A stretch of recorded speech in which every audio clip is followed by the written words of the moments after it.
todas sus obras tan maravillosas.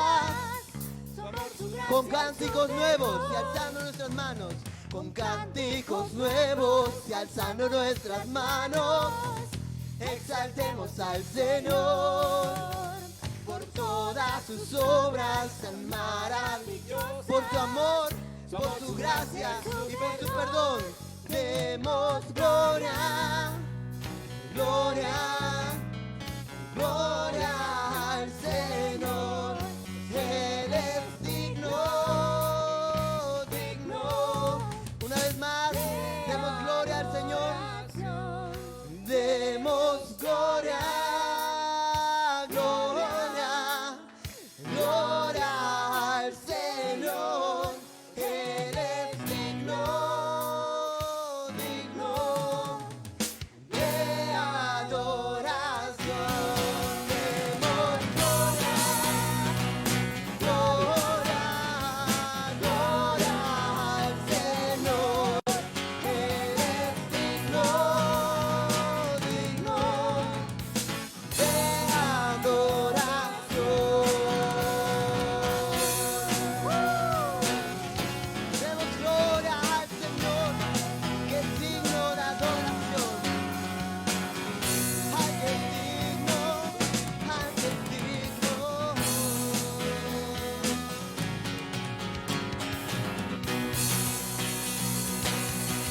Alaba fuerte al Dios que es digno, al Dios que es digno de adoración. A Jesús el Rey exaltaremos por su amor, por su gracia y su salvación. Por siempre a ti exaltaremos, Dios. Por siempre a ti alabaremos, oh Señor. Por siempre y para siempre. Porque eres tú, oh Señor, aquel que ha dado todo. Aquel que nos ha dado, Señor, salvación y vida eterna. Aquel que ha cambiado nuestras vidas. Por eso hoy queremos alabar tu nombre. Hoy queremos exaltarte, oh Señor, y cantarte con todo nuestro corazón. Queremos adorarte, Señor. Queremos bendecir tu santo nombre. Queremos ser lo que tú quieres que seamos. Por eso hoy venimos delante de ti, oh Señor. Venimos delante de tu presencia, cantándote, santo, santo, santo, Dios todopoderoso, que tú eres el Creador, que tú eres verdaderamente lo que dices que eres, Padre. Hoy venimos delante de tu presencia, sabiendo quién tú eres. Déjanos entrar delante de ti, cantarte con todo nuestro corazón, bendecir tu nombre, oh Señor. Queremos bendecirte y cantarte con todo nuestro corazón. Queremos adorarte, Señor. Queremos bendecir tu nombre, Señor. Que todo lo que somos, que todo lo que seamos, exalte tu nombre, bendito Dios. Por eso hay una iglesia hoy aquí que quiere decirte con todo su corazón: yo quiero adorarte, Señor, sin importar lo que somos, sin importar lo que traemos, sin importar nuestra condición. Tú eres digno de gloria. No importa si estamos pasando por un desierto, ahí haremos fiesta porque sabemos que tú no cambias. Tú eres el Dios de los desiertos, tú eres el Dios de las victorias, tú eres el Dios también de las derrotas, incluso a veces. Pero eres nuestro Dios y con todo nosotros te alabaremos. Oh Señor, si ese es tu deseo, mi hermano, cántale con todo tu corazón. Yo quiero adorarte, Señor. Quiero exaltarte, oh Dios. Quiero bendecir tu santo nombre. Yo quiero adorarte, Señor, sin importar lo que soy. Digno de gloria eres tú, por siempre y siempre. Yo quiero adorarte, Señor,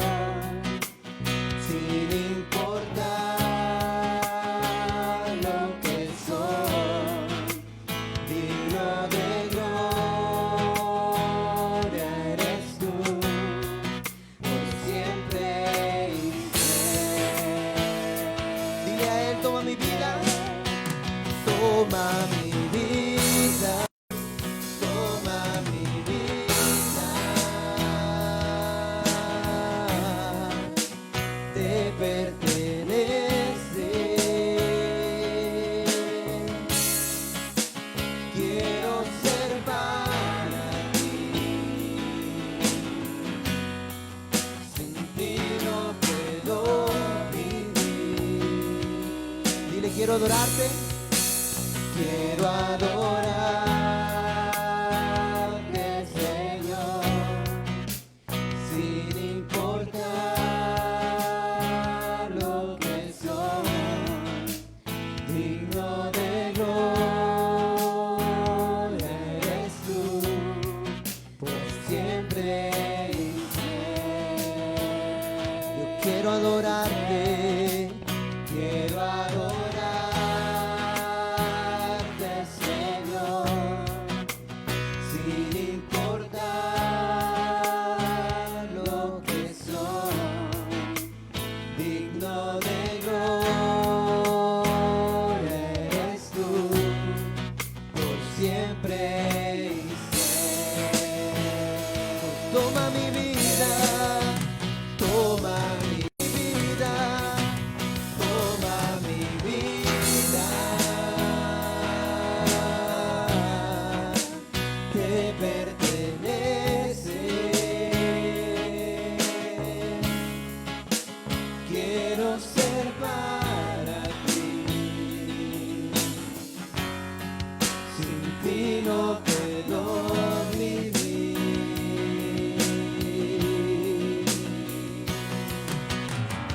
Oh, toma mi vida, Señor Jesús. Todo lo que tengo, todo lo que soy es para ti. Que todo lo que somos te exalta a ti, oh Señor y Rey. Te cantamos así, toma mi vida, Señor. Toma mi vida, te pertenece. Quiero ser para ti, sin ti no puedo vivir. Toma mi vida, Señor, te pertenece. Si de verdad lo crees, dile a Él, yo quiero ser para ti. Quiero ser para ti. Sin ti no puedo vivir. Oh, toma nuestras vidas, Señor Jesús. Aquí estamos, oh Señor, sin reservas, sin condiciones. Nuestra vida completa es suya, Padre, porque tú pagaste por ella, porque tú en aquella cruz tomaste tu vida y la entregaste por nosotros. Por eso hoy queremos entregarte nuestra vida, todo lo que somos, diciendo, toma mi vida, toma mi vida. Levante sus manos y alabe a su Padre Celestial. Te Oh, sí, Señor. pertenece. Levante sus brazos al Rey de Reyes, Señor de Señores. Quiero ser para ti. Sí, Jesús. Sin ti no puedo vivir. Cántele a Él. Toma mi vida,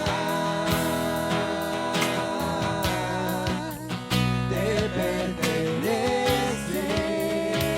Oh, sí, Señor. Quiero ser para ti. Gracias, Jesús. Sin ti no puedo vivir. Oh, toma mi vida, te pertenece. Quiero ser para ti, sin ti no puedo vivir.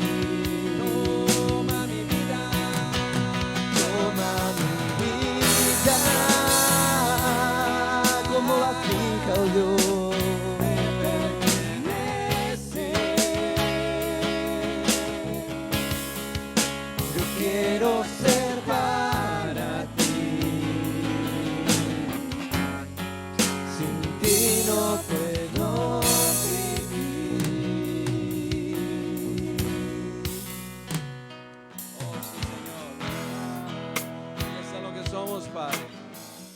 Aquí está todo nuestro ser. Te alabamos y glorificamos, Señor Jesucristo. Te rendimos gloria y honor. Oh, mi Dios, te exaltamos y glorificamos por tus misericordias, Padre, que son nuevas cada mañana sobre tus hijos, sobre tu iglesia, sobre cada uno de nosotros, mi Dios. Oh, sí, Señor. Te damos gloria y alabanza, Padre. Te damos exaltación, mi Dios. Te alabamos, Rey de Reyes, Señor de Señores. Te glorificamos, Rey, por tu grandeza, por tu amor, derramado en la cruz del Calvario por cada uno de nosotros, Rey. Gracias, Señor. Amén y amén. Demos juntos una ofrenda de aplauso a nuestro Padre Celestial. Solamente Él merece la gloria, la honra, la alabanza, el reconocimiento. Gracias, Jesús. Gracias, mi Rey. Te adoramos con todo nuestro corazón. Amén. Quitar de nosotros todo argumento, todo toda postura humana, para que entonces tome en cada uno de nosotros, en nuestra mente, en nuestro corazón, el pensamiento, la postura de nuestro Padre Celestial. Amén. Saludémonos así de lejecitos unos a otros. Dios les bendiga. Qué bueno que están acá. Que Dios les siga multiplicando en todas las cosas y que tenga salud, así como prospera su alma. Podemos tomar nuestro lugar, iglesia. Damos gracias a Dios. Gracias por este tiempo de alabanza, de adoración.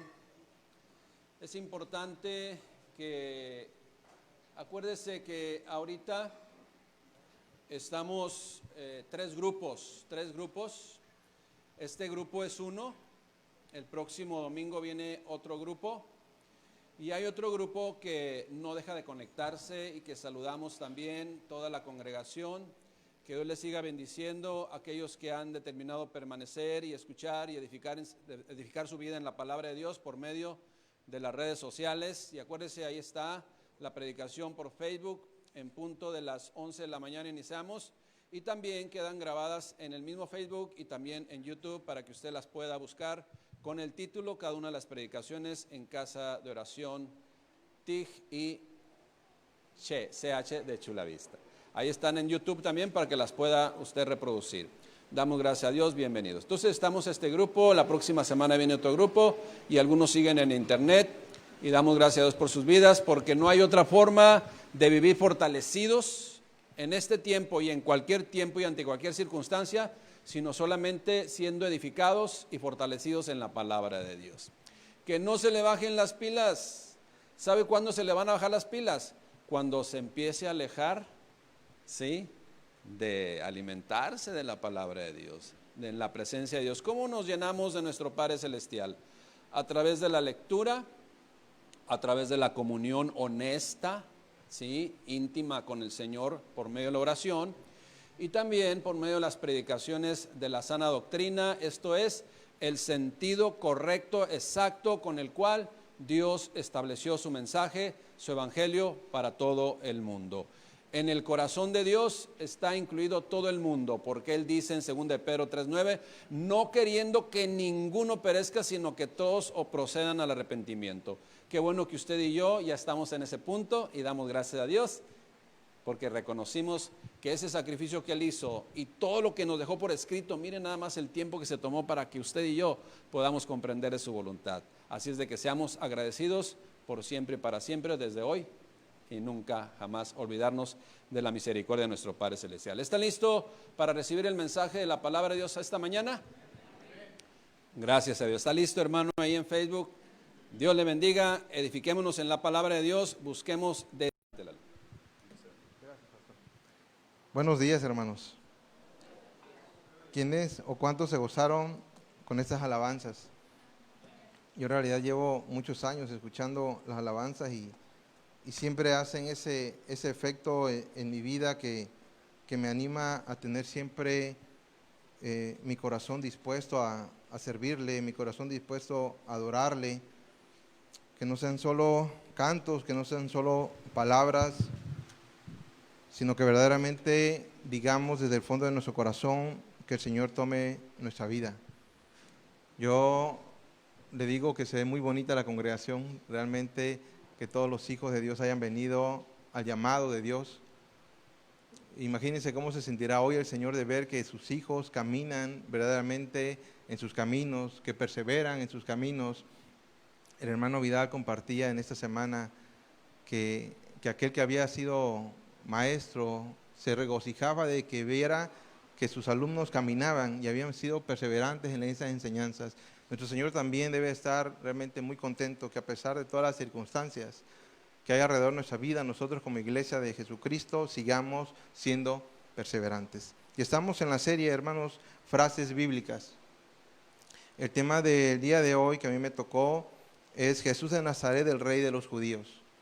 Es una frase que sabemos, que lo conocemos, que viene en el Evangelio de Juan, pero que a veces no hemos profundizado, a veces ni siquiera sabemos cuál fue la razón, la causa que originó que en la cruz viniera ese título. Y hoy vamos a tratar por medio de la Escritura, a darle la aplicación correcta, a darle la interpretación exacta de qué es aquello que quería decir Jesús de Nazaret, Rey de los Judíos en la cruz, por qué se escribió y cuál es la aplicación en nuestra vida del día de hoy. Acompáñame de favor en Juan 19:19.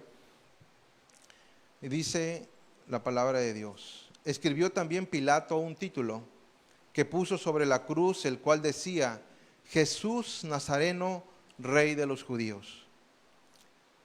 El título que llegaba o que llevó en ese tiempo la cruz, es un título que en aquel tiempo causó gran división, que en aquel tiempo fue debatido y al día de hoy, después de miles de años, también sigue siendo debatido.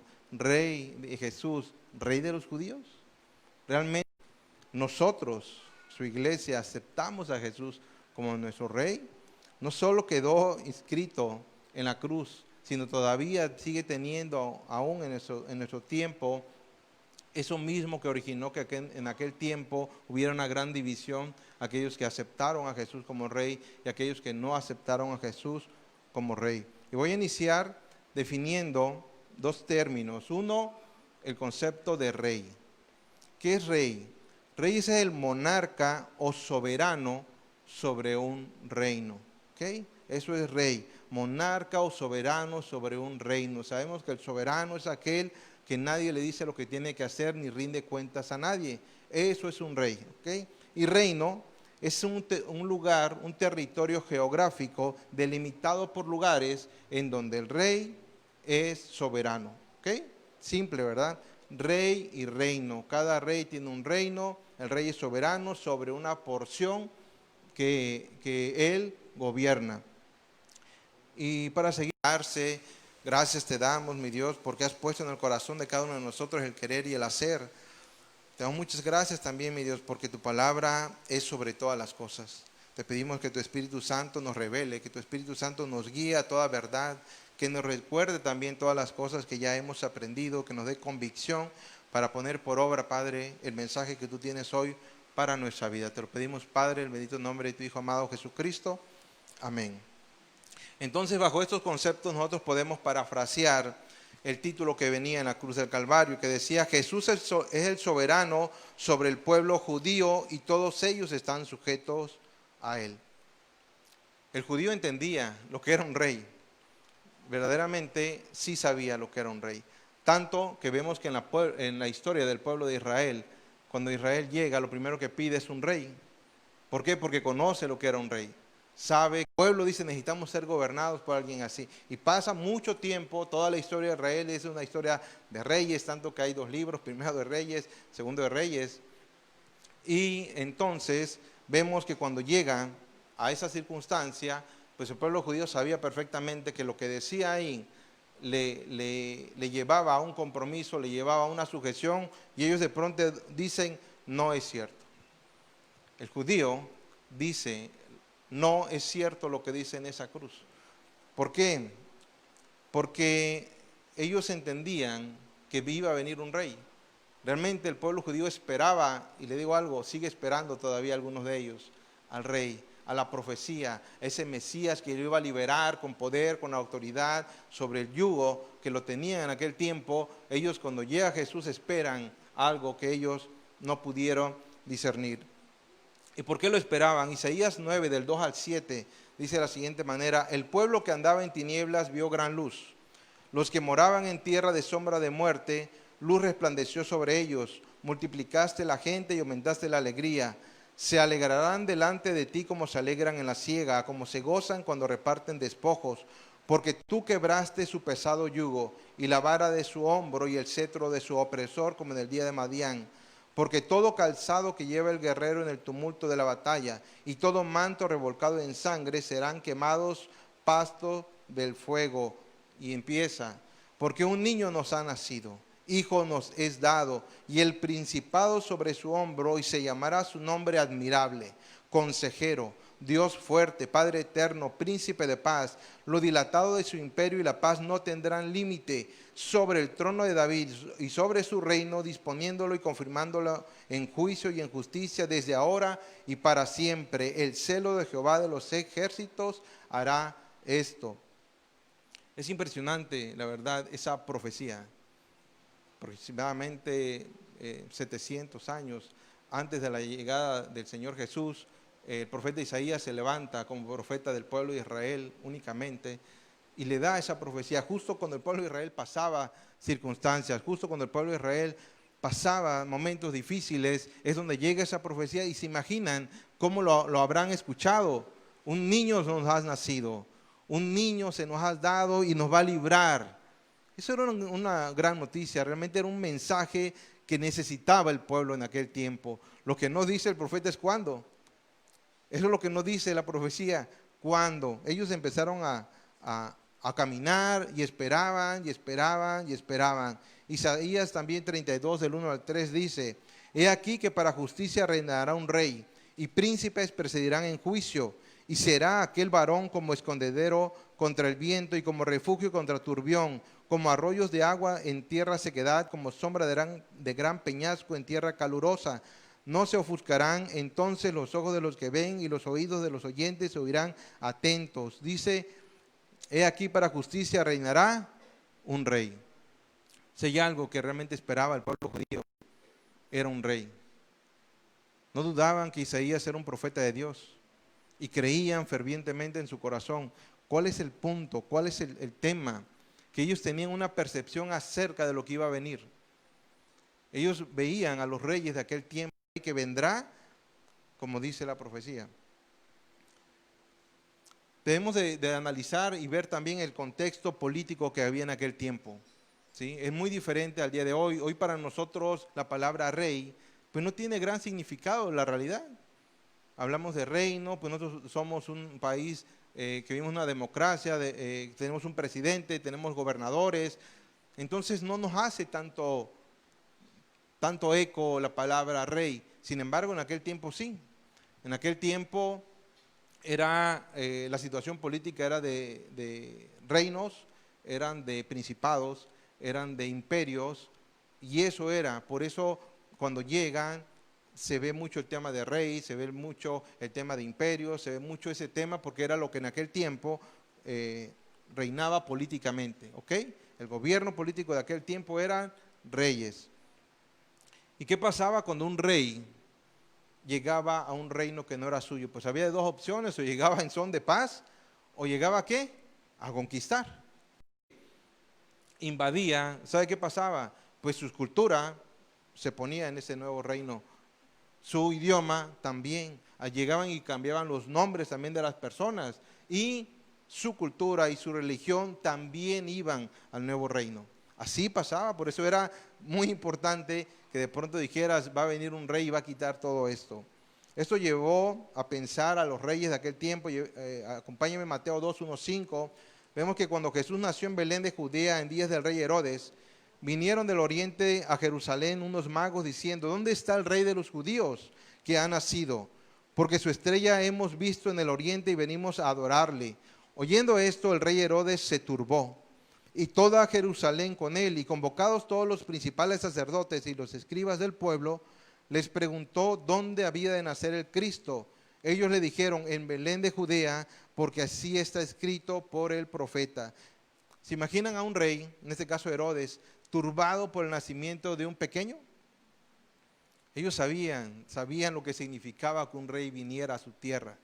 Sabían que era o ese rey o era nuestro reino en ese tiempo. Un pequeño niño había nacido y un rey todopoderoso en aquel tiempo, en esa región, se turba. Tanto así que dice, hay que matar a un niño porque la profecía se va a cumplir. Entonces nosotros, hermanos, debemos de saber y debemos de entender que Jesucristo cuando nació dividió realmente el mundo. No llegó y pasó desapercibido. Llegó, como decía la profecía que iba a llegar, y llegó desde el momento en que Él nace en esta tierra como ser humano con el sello de rey. Y eso no ha cambiado, eso no va a cambiar. Él lo dice más adelante en su palabra, a eso he venido y como eso he venido. ¿Ok?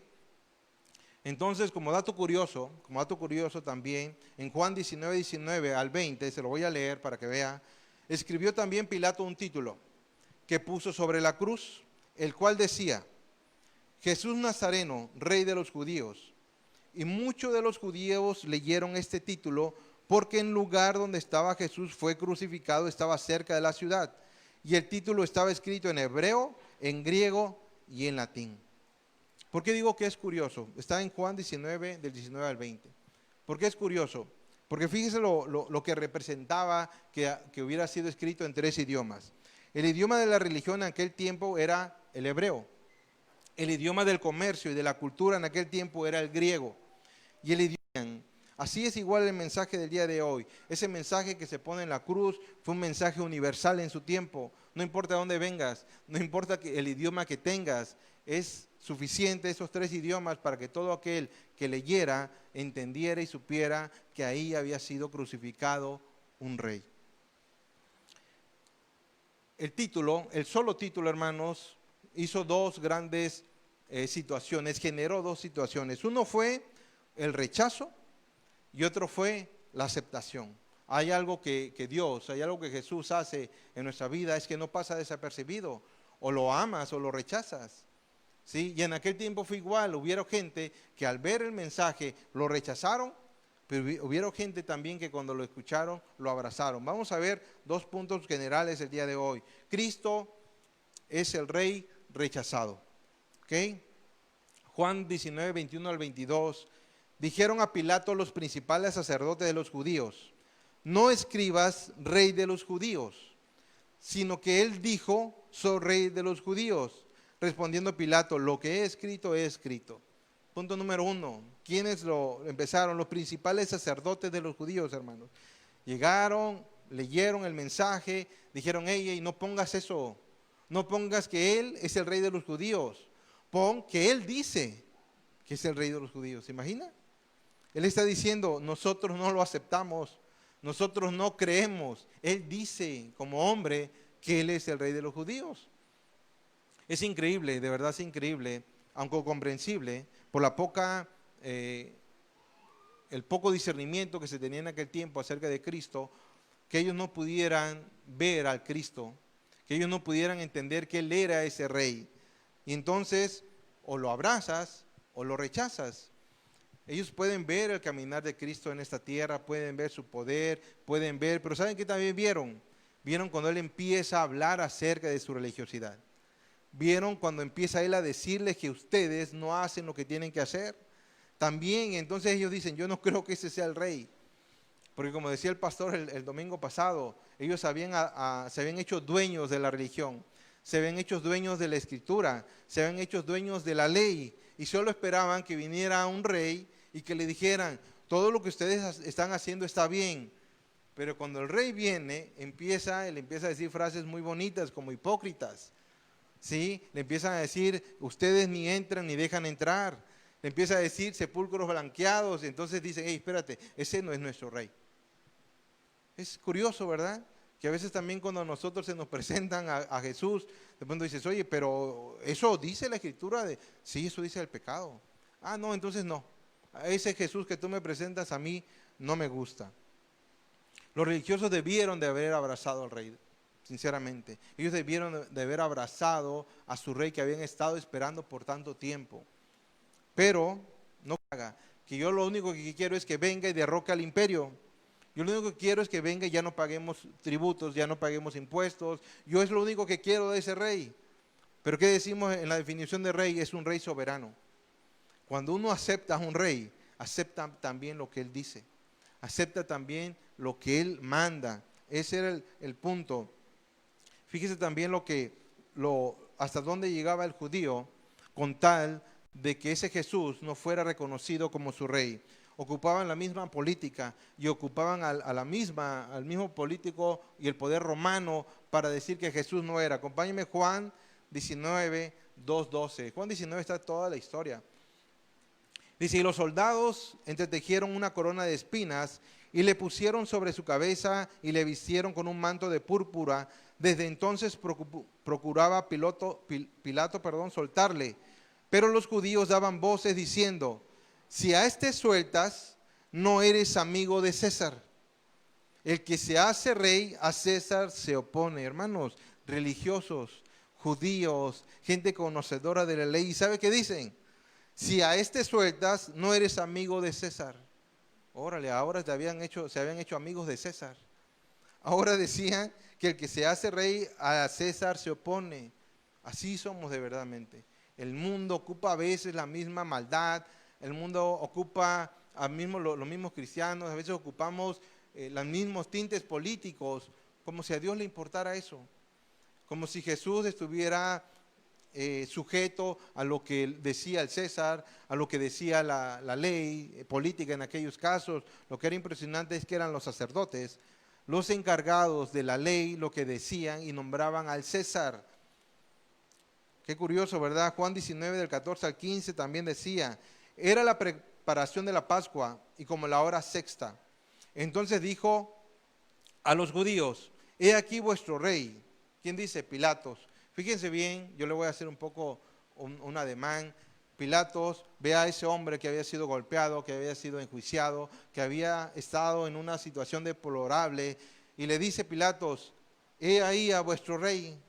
¿Y sabe qué dicen los judíos? Ni tardos ni perezosos. Gritaron, fuera, fuera, ese no es nuestro rey. ¿Por qué, hermanos? Porque veían a un hombre realmente molido por nuestros pecados. Veían a un hombre que había estado bañado en sangre. Habían un hombre que realmente no tenía facha del rey que ellos esperaban. Crucifícale. Y dice, Pilato les dijo, ¿a vuestro rey he de crucificar? Respondieron los principales sacerdotes, no tenemos más rey que César. Sigue siendo para mí, por lo menos, hermanos, impresionante. El judío, el religioso, aquellos que se creían dueños de la iglesia, aquellos que se creían dueños de la verdad, dijeron, no tenemos más rey que César. Y teniendo al rey que había venido por ellos principalmente, en ese estado, Jesús viéndolos, ellos gritaron, fuera, crucifíquenle, dijeron, ese no es nuestro rey.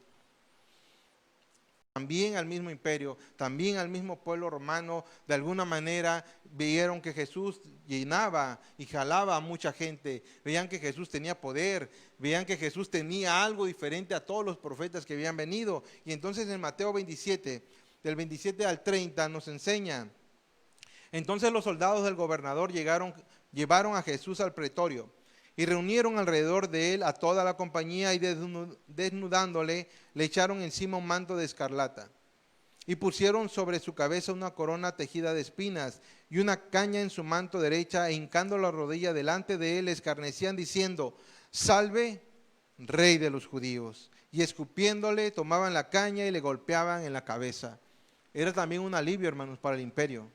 Era un alivio para el César, era un alivio para todos aquellos que gobernaban que dijeron, al final no resultó ser el rey. Al final no era lo que judíos esperaban. Y entonces, ¿qué hacían? Escarnio de él. Por eso le decían, salve, rey de los judíos. En un tono de burla. El anhelo y el deseo del pueblo de Israel, hermanos, era tener un rey. ¿Que viniera a qué? A resolver sus problemas. ¿Sí se le hace similar a esa situación? En aquel tiempo esperaban un rey que viniera a resolver sus problemas. Desgraciadamente hoy, mucha gente de afuera y algunas personas cristianas esperan que Jesús les resuelva sus problemas. De pronto dice, mi matrimonio no va bien, mis finanzas no va bien, no tengo salud, vivo una vida de desorden, de desastre. Y uno le presenta a un Dios, a un Señor que puede restaurar su vida. Pero dice, sí, eso quiero, pero que exija obediencia, eso no quiero. Yo platicaba hace unas semanas con mi hijo, el mayor, yo le decía, es increíble que el mundo no quiera abrazar a Jesús. Es increíble que te dé un regalo inmerecido, que es la vida eterna, que va a venir a resolver muchas de tus cosas y no lo quieras abrazar. Digo, sí, pero ¿sabes por qué? Porque no quieren sujetarse, porque no quieren obedecer o no queremos obedecer. Queremos las dádivas, pero no queremos el sometimiento. Y ese era el problema del pueblo judío. El pueblo judío sabía que tenía necesidad, sabía que pasaba escasez, sabía que pasaba estrechez y añoro que venga ese rey, pero nunca quiso en su corazón realmente que fueran gobernados por él. Hoy muchos de nosotros los cristianos queremos el favor de Dios. Si yo le digo, hermanos, díganle al de al lado que tiene al lado, ¿tú quieres el favor de Dios? Pregúntele, ¿y qué es? Pues sí, o sea, es ilógico que alguien de pronto diga, no, yo no lo quiero. Ahora mi pregunta es, pregúntale al de al lado, ¿quieres someter tu voluntad a Dios? Y ahí ya cambia. Ahí ya de pronto la gente empieza a dudar y dice, ¿en qué porcentaje? ¿Un 10%? ¿Un 15% de mi vida? ¿O quieres el 100%? Ese es el punto. El punto del pueblo judío fue que cuando entendió qué es lo que Dios, qué es lo que Jesús demandaba de ellos, es algo que al principio duele.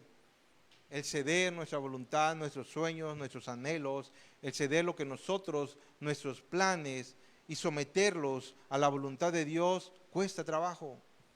Pero al final la obra que Jesús vino a hacer en nuestra vida se cumple. Entonces sí tiene gran recompensa sujetarnos a ese rey.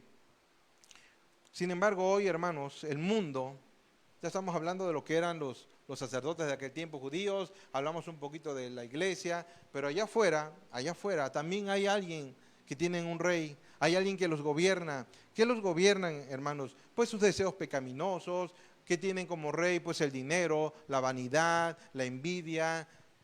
No nos vamos a salvar, vamos a ser gobernados por alguien. ¿Sí? Si no nos sometemos a la voluntad de Dios, nos sometemos a la voluntad del pecado y pasamos nuestra vida de una manera pecaminosa. Muchos dirán, pues yo no cometo tantos pecados, pero dice la palabra de Dios que donde está vuestro corazón, también estará vuestro tesoro. Yo les pregunto, nos preguntamos, ¿en dónde está hoy vuestro corazón? ¿Quién gobierna ese corazón? ¿Qué deseos son los que realmente importan para nosotros? Si hoy llegara Jesús, verdaderamente dejaremos todo para seguirle, porque ese era el punto. ¿Ok? Y eso, hermanos, tanto el rey de aquel tiempo como el rey del mundo o el propio rey que a veces como religiosos nos hacemos, no cambia lo que decía el título. ¿Qué dice? Que dijo Pilato, lo que es escrito, Jesucristo, rey de los judíos. Y yo agrego, Jesucristo, rey de todos. No cambia la realidad, la perspectiva que nosotros tengamos del rey o de nuestro rey, no demerita el reinado de Jesús. De la manera que nosotros percibamos al rey, eso no cambia lo que él es. Entonces Dios ocupa a un hombre como Pilatos para decir una verdad universal, para decir una verdad de Dios. Jesús es rey. Y eso no va a cambiar que tú lo rechaces, no va a cambiar que tú lo aceptes, no va a cambiar que medio lo aceptes. Jesús es rey porque quien dijo que era rey no miente, porque quien lo puso como rey es soberano sobre todas las cosas, aun cuando nosotros, hermanos, lo creamos o no lo creamos. El segundo punto es Cristo el rey aceptado. Así como Cristo fue rechazado en aquel tiempo, hermanos, y aún en la vida de cada uno de nosotros lo rechazamos cuando Él quiere entrar a áreas de nuestra vida que no queremos soltar, también hubieron personas que realmente abrazaron. Hubieron personas que en ese mensaje, que en esa cruz, Dios los ilumina. Y dice la palabra de Dios en Juan 18, del 33 al 37, para que empecemos a entender por qué el pueblo judío, por qué aquellos no lograron entender porque ese rey prometido no era. Entonces Pilato volvió a entrar al pretorio y llamó a Jesús y le dijo: ¿eres tú el rey de los judíos? Jesús le respondió: ¿dices tú esto por ti mismo o te lo han dicho otros de mí? Pilato le respondió: ¿soy yo acaso judío? Tu nación y los principales sacerdotes te han entregado a mí. ¿Qué has hecho? Respondió Jesús, y anótelo por favor por ahí, póngalo en letra grande: mi reino no es de este mundo. Si mi reino fuera de este mundo, mis servidores pelearían para que yo no fuera entregado a los judíos, pero mi reino no es de aquí. Le dijo entonces Pilato luego: ¿tú eres rey? ¿Eres tú rey? Respondió Jesús: tú dices que yo soy rey. Yo para esto he nacido y para esto he venido al mundo, para dar testimonio de la verdad. Todo aquel que es de la verdad oye mi voz. Ahí ya empezamos a entender algo, hermanos, que los judíos no lograron entender. ¿De dónde dice Jesús que es su reino? Mi reino no es de este mundo. El principal error que el mundo, que nosotros, muchas veces los cristianos, tenemos, es que queremos que nuestro Rey Jesús gobierne bajo las circunstancias de este mundo. Nosotros todavía seguimos viendo: Señor, súpleme un auto, Señor, súpleme una casa, Señor, súpleme y súpleme en este mundo. Cuando Jesús dijo claramente: mi reino, el que yo vengo hoy a enseñarles, no es de este mundo. ¿Cómo era el rey? ¿Cómo era el reino que Jesús nos enseña? El reino que Jesús nos enseña, hermanos, es un reino espiritual. Y aquí es donde ya cambia todas las cosas. ¿Por qué? Porque en aquel reino espiritual no ocuparemos nada de lo que comúnmente pedimos. ¿Qué entonces deberíamos estar pidiendo? Pues las cosas que son espirituales. ¿Por qué? Porque de las demás cosas Dios sabe que tenemos necesidad. Eso dice la palabra de Dios, es uno de los principios bíblicos fundamentales para todo cristiano: buscar primero el reino de Dios y su justicia. Eso dice. ¿Y el reino de Dios dónde está? ¿No está aquí? Entonces, ¿por qué muchos de nosotros seguimos buscando las cosas de este mundo? ¿Por qué nos anhelamos? ¿Por qué nos afanamos? ¿Por qué hincamos nuestra rodilla y le pedimos al Señor cosas de este mundo? ¿Y cuántas cosas espirituales le pedimos? ¿Cuántos tiempo pasamos orando diciendo: Señor, hazme más santo? Señor, hazme que yo me consagre cada día más a ti. Señor, venga a mí tu reino, etcétera, etcétera. Hay muchas cosas que realmente le pudiéramos pedir al Señor en el plano espiritual. Pero estoy seguro que cuando nosotros iniciamos nuestro caminar cristiano, lo primero que le decimos, los que estamos casados, es: Señor, cambia a mi esposa. Qué espiritual, ¿no? Y la mujer, ¿qué cree que dice? Señor, ayúdame con mi esposo. Pero vamos a analizar qué características tiene el reino de Dios. ¿Qué características tiene ese reino que Jesús nos vino a enseñar, sus riquezas, para que nosotros podamos entender? En el Evangelio de Lucas, capítulo 1, del 32 al 33, dice: y este será grande, y será llamado Hijo del Altísimo, y el Señor Dios le dará el trono de David, su padre, y reinará sobre la casa de Jacob para siempre, y su reino no tendrá fin. Hermano, una gran diferencia entre el reino de aquel tiempo, el reino de este mundo y el reino de Jesús, es que el reino de Dios por medio de Jesús es eterno. ¿Cómo es, hermanos? ¿Cómo es el reino que Jesús vino a enseñarnos? Eterno. ¿Saben cuánto duró el imperio romano en aquel tiempo? Ellos pensaban que iban a ser eternos. Ellos pensaban que iban a gobernar al mundo entero, pero no lo fue. Por una principal causa: porque el rey que gobierna no es eterno. Se acaba, muere, y viene una dinastía tras otra hasta que de pronto se acabó. Pero nuestro rey vive para siempre. Nuestro rey reina para siempre. Esa es una de las grandes diferencias entre un reino y otro reino. Nuestro rey es eterno y nos acerca a su reino para que nosotros vivamos como eternamente también, junto con él. Es bien importante. El punto número 1 fue el reino de Jesús. ¿Cómo es esto? Eterno. En este tiempo, hermanos, uno no puede vivir, yo creo, si bien nos va, 120 años. Pero allá es eterno. Y ese es un número muy grande, ¿eh? Segundo punto, hermanos. El reino otra característica del reino. Lucas 22, 29. Yo pues os asigno un reino, como mi Padre me lo asignó a mí. Punto número 2. El reino de los cielos procede del Padre. A diferencia de todo reino, hermanos, a diferencia de todo reino mundano, en donde un padre hereda a un hijo, y si éste no tiene un sucesor, de pronto viene otro, es dado por hombre. El reino en que nosotros creemos es un reino que fue entregado a Jesús por medio del Padre. Nadie más se lo entregó, y le digo también algo, nadie se lo puede quitar. Nosotros debemos de creer en ese reino, debemos de saber que el rey que gobierna nuestra vida tiene ese tipo de reino. 1 Corintios 4:20 dice el tercer punto, porque el reino de Dios no consiste en palabras, sino en poder. Punto número 3, el reino de los cielos es poder. ¿Qué poder, hermanos? ¿Qué poder nosotros podemos ver en la palabra de Dios? El poder de transformar, el poder, hermanos, de traer de muerte a vida, el poder de traer de las tinieblas a la luz. El reino de Dios, hermanos, es un reino y un rey de poder, que le dice al que está muerto, levántate. ¿Y qué creen? Y se levanta, porque no es un reino que esté sujeto a algo, no es un rey que tenga que pedir permiso. Ustedes sí vieron cuando Jesús estuvo en esta tierra que de pronto batallara para que le hicieran caso, que cuando de pronto Lázaro estaba, yo no veo que él de pronto diga, a ver si se quiere levantar, ¿no? O a ver si esta vez me sale. Él agarró, Lázaro, levántate y anda. ¿Por qué? Porque es poder. De la misma manera el Evangelio hoy tiene el poder de transformar nuestras vidas. Hoy el poder de Dios por medio de su palabra tiene el poder realmente de restaurar, y no solo eso, de hacer nuevas todas las cosas. Eso solo lo tiene Jesús. Solo su reino, solo el poder que Jesús tiene es el único. No hay ningún rey, hermanos, que pueda transformar la vida de un hombre, porque generalmente el rey llega y obliga, el rey llega y pone cargas.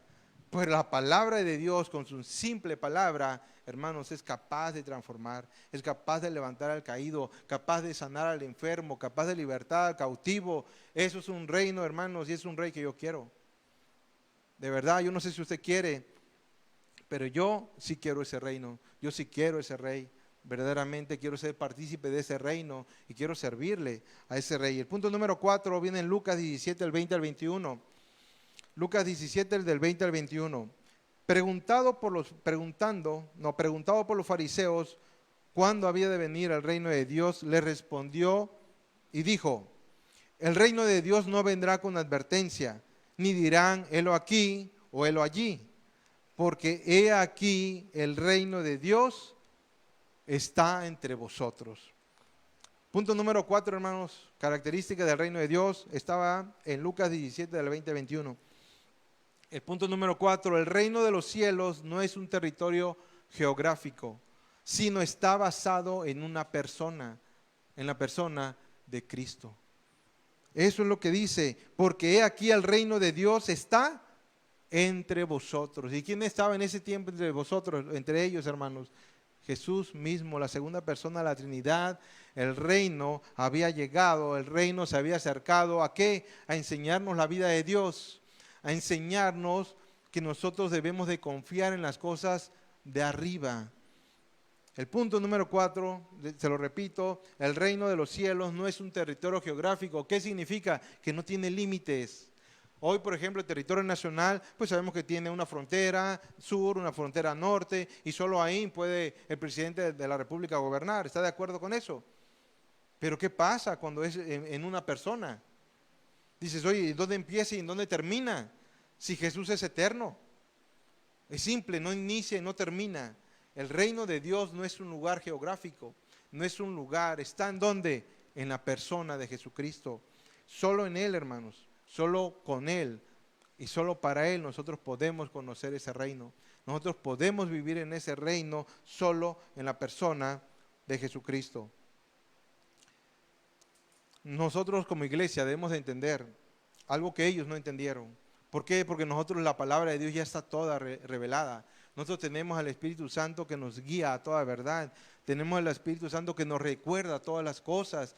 tenemos al Espíritu Santo, la palabra profética más segura, tenemos la iglesia como columna y como baluarte de la verdad. Nosotros no podemos o no deberíamos de caer en el error que cayeron los judíos. Para nosotros la revelación está completa.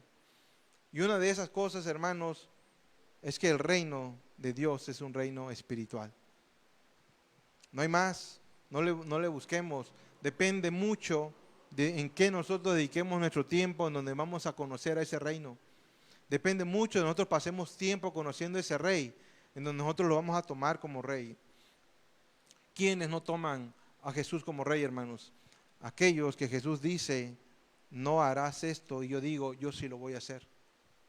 Cuando de pronto el Señor dice, por medio de los apóstoles, por medio de sus evangelios, maridos, amad a sus esposas. Pero el marido dice, yo pienso que no debería ser así. Mujeres, sujetad a vuestros maridos. Y las mujeres de pronto dicen, pues es que a lo mejor Dios no conoce al marido que yo tengo. Hijos, obedeced en el Señor a vuestros padres, porque eso es justo. Pero los hijos de pronto dicen, es que es otro tiempo. Ahorita ya, esto es ya más moderno, ya ustedes están viejitos. Nosotros tenemos toda la palabra dicha por nuestro rey, pero también tenemos la opción de decir, yo no quiero ese rey. Yo lo único que necesito es que me ayude en mi matrimonio, no que me diga lo que yo tengo que hacer. Yo lo único que necesito es que me ayude en mis finanzas, no que me diga en qué lo puedo o lo debo de gastar.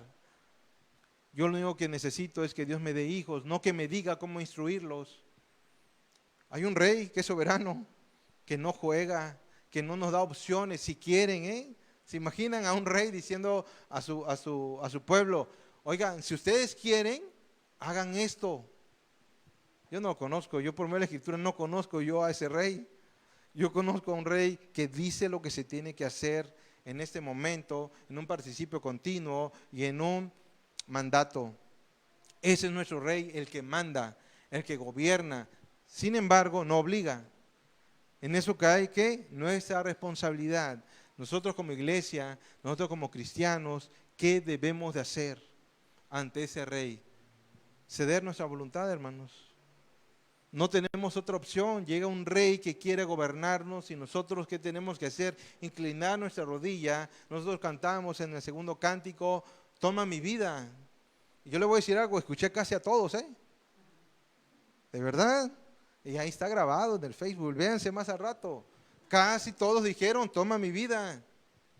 Qué bueno de verdad que tengamos esa convicción. Qué bueno que seamos cristianos verdaderos. ¿Eso qué significa que tome el Señor nuestra vida? Su voluntad. Solo su voluntad. Señor, di lo que tú quieras y yo haré. Eso es toma mi vida. A lo mejor entendemos, toma mi vida y corrígela. Toma mi vida y súplela. Toma mi vida y sánala. Pero no, hermanos, toma mi vida y gobiérnala. Ahí repita conmigo, toma mi vida y ¿qué? Gobiérnala. Eso es lo que debemos de hacer, Señor. Gobierna mi vida, gobierna mi corazón. Sana heridas, sí, cierto, para poder vivir conforme a tu voluntad. Una vez que nosotros entendemos que el reino de Jesús es espiritual, nosotros debemos de vivir siempre enfocados en ese reino. Debemos de saber que todo lo que hay en este mundo pasará. Que hoy nos da satisfacción comprar algo, pero al rato ya está viejito. Yo lo he dicho algunas veces, muchos se afanan por el iPhone 11, le digo algo, ya salió el 12, ¿y qué creen? Ahora quieren el 12. Salió un auto, no sé, la versión 3, pero ya salió el 4 y ahora quiero el 4, y es algo que nunca termina. De pronto dices, eso no está bien. Sí, debemos de buscar mejor al reino de Dios. ¿Por qué? Porque ese nunca se acaba, no hay una nueva versión, sino que vamos nosotros siendo transformados, siendo llevados de gloria en gloria. Somos llevados ¿de dónde? De victoria en victoria. Nuestra mente es restaurada y es renovada. Eso no termina. No tenemos versión cristiano 1.0. No, somos cristianos. Decía Jesús, rey de los judíos. Tiene tal impacto que hasta nuestros días sigue causando controversia. Unos esperan a un rey que ya vino. Otros no creen en tal rey. Pero Jesús ya vino por primera vez. Y solo en la persona de Cristo pudimos conocer ese reino de Dios, ese reino espiritual. Solo por medio del Rey de Reyes pudimos conocer esa vida. Y Cristo no solo es el Rey de los judíos, sino que también está abierta la invitación para todo el mundo. para todo aquel que verdaderamente sienta la necesidad de ser gobernado por un rey justo, ya que en el Cordero que venció, Él es el rey sobre todos los reyes de todo el mundo y sobre todo aquel que se llame Señor con S minúscula. Y un día todos conocerán, y no solo por un título en la cruz, sino que todos lo verán venir entre las nubes y con sus ángeles. ¿Y saben qué? Aquellos que hoy no lo llamen rey, aquellos que hoy no lo toman por rey, dice, y toda rodilla se doblará. ¿Cómo? Como cuando toda la gente se inclina ante un rey. Y toda boca confesará que Jesús es el Señor, para gloria de Dios Padre. Eso dice la palabra de Dios y yo la creo. Y yo prefiero inclinar mi vida hoy y no que aquel día que Él venga lo haga con vergüenza. Iglesia, Cristo es nuestro Rey, el cual gobierna o debe de gobernar nuestra vida, el cual gobierna con señorío. El Cristo que es rechazado por muchos porque no se quieren someter a su soberanía, pero para nosotros es el Señor que gobierna, que debe de gobernar. ¿Y sabe cómo lo hizo, hermanos? Cuando nos conquistó por medio de su amor. No lo hizo realmente con dureza, no lo hizo con vara de corrección, lo hizo con amor, en sacrificio perfecto, dándose por nosotros cuando éramos contrarios, cuando éramos enemigos de la cruz. Él nos enseña lo que es un rey. Así, hermanos, como un hombre como Pilatos, que no creía en Dios, fue usado por Dios para mandar a escribir una de las verdades fundamentales para la iglesia cristiana. Ahora como iglesia también debemos de proclamar que Jesús de Nazaret es el Rey, con nuestra vida, con nuestra boca, con nuestra manera de vivir, con nuestra obediencia totalmente sujeta a Él. Nosotros diremos, Jesús de Nazaret es nuestro Rey. Acompáñenme a orar de favor, hermanos. Bendito Señor, yo te doy muchas gracias, Padre. Muchas gracias porque tenemos un Rey que gobierna nuestra vida. Gracias, mi Dios, porque sabemos a quién acudir, porque sabemos qué tenemos que hacer, porque sabemos cómo conducirnos, mi Dios. Gracias por mostrarnos tu reino espiritual, en el cual hay muchas bendiciones, Padre, de tu parte, mi Dios. Ayúdanos a no poner nuestra mirada, nuestro amor en las añadiduras, Padre, sino en ti, mi Dios. Ayúdanos a inclinar nuestra vida, nuestra mente, nuestro corazón, a someternos voluntariamente al único Rey que gobierna, al único Rey, Rey de reyes y Señor de señores. Perdónanos, Padre, si no lo hemos hecho. Perdónanos si acaso hemos desechado a ese Rey, si acaso hemos rechazado su soberanía, su instrucción y hemos sido aquellos que le han dicho, crucifíquenle. Hoy somos una iglesia que vamos creciendo y queremos adorarte, queremos con nuestra vida demostrar que eres Rey. Ayúdanos en ese caminar, te necesitamos. Te damos muchas gracias porque un día el reino de Dios se ha acercado y hoy mora y reina en vuestros corazones. Te lo pedimos y te damos muchas gracias en el nombre de tu Hijo amado Jesucristo. Amén. Saludos, hermanos. Que pasen muy buenas tardes. Ya cortaste.